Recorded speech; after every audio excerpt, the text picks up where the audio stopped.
Sanza agenze kundi ekiseera kiri ekyajja ekyabadde kibi ng'akivuddemu kati nga ali mu recovery.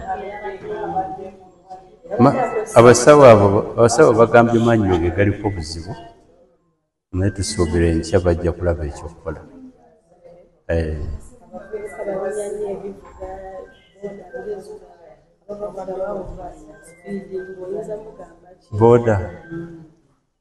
Booda ezo bannange sirina kyenyinza kuzoogerako naye singa wabaawo entambula endala etali booda omuntu yandyewaze nnyo booda kubanga booda teziri organized, abavuga tebamanyi.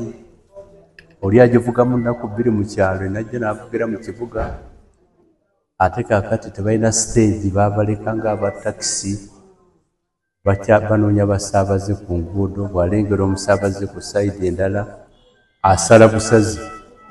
Kakati yaabaga bwajja omutomera oba osiba naye yagenze kufuna ki? Kufuna passenger ki? Tezirina control singa kisobola okwewalika. Bandyewaze nnyo booda ezo. Kituufu mbadde nteekwa buteekwa obuvunaanyizibwa obwo bwe tusigaza. Badde nyina okubeerawo naye nga nsanyuse nti ono ye mulwadde akyalekeka bw'ojja n'omusanga ng'alabika bulungi bw'ati oddayo nga naawe osanyuse.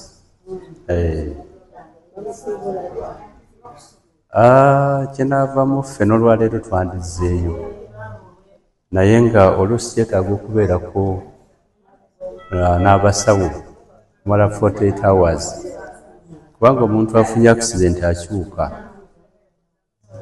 mumuyinza omulaba nti ali bulungi naye ate ng'oluusi yafuna internal bleeding oba n'afuna n'omusujja n'abatabukako ate ekiro ne muva nga mulina kumuleeta.